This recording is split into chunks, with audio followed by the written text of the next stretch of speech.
اللہ وبرکاتہ الحمد للہ وکفا والصلاة والسلام علی من لا نبی بعدہ ابدا اما بعد اعوذ باللہ السمیع العلیم من الشیطان الرجیم بسم اللہ الرحمن الرحیم فاعبد اللہ مخلصا لہ الدین وقال النبی صلی اللہ علیہ وآلہ وسلم ان اللہ لا ينظر الى صورکم واموالکم ولکن ينظر الى قلوبکم واعمالکم۔ میرے محترم و مکرم اساتذہ کرام اور ہم مکتب ساتھیوں، آج میں جس موضوع پر گفتگو کرنا چاہتا ہوں وہ ہے اخلاص کی برکت۔ اللہ رب العالمین سے دعا ہے کہ وہ مجھے صحیح معنوں میں آپ لوگوں کو سمجھانے کی توفیق نصیب فرمائے، آمین۔ حضرات، اخلاص اللہ رب العالمین کی ایک بہت بڑی نعمت ہے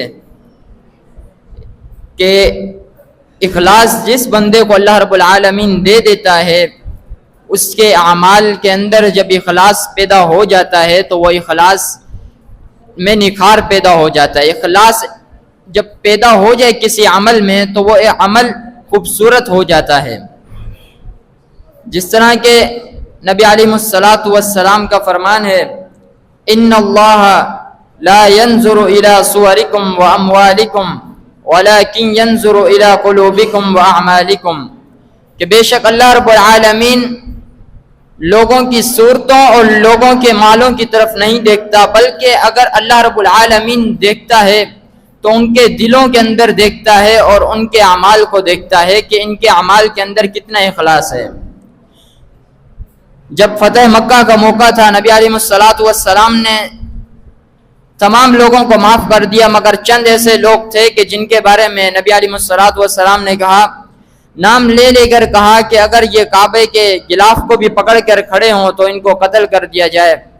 اور ان میں ایک اکرمہ بن ابی جہل بھی تھے کہ جن کے بارے میں نبی علیہ الصلاۃ والسلام نے ان کا نام لے کر کہا کہ اگر وہ تمہیں کعبے کے غلاف کے ساتھ بھی ملے تو اس کو قتل کر دیں۔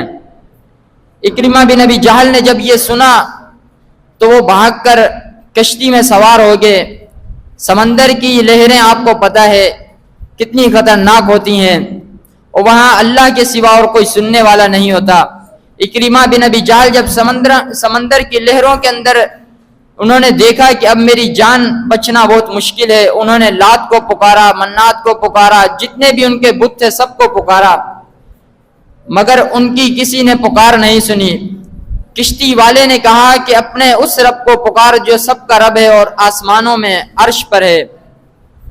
تو اکرمہ بن ابی جہل نے اللہ رب العالمین کو اخلاص کے ساتھ پکارا، اللہ رب العالمین نے ان کی کشتی کو سمندر کے کنارے لگا دیا اور وہ بچ کر اس وقت وہ ایمان لے آئے۔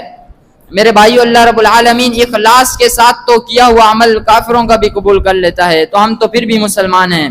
اللہ رب العالمین سے دعا ہے کہ وہ ہمیں ہر عمل میں اخلاص، ہمارے ہر عمل میں اخلاص پیدا فرمائے، آمین۔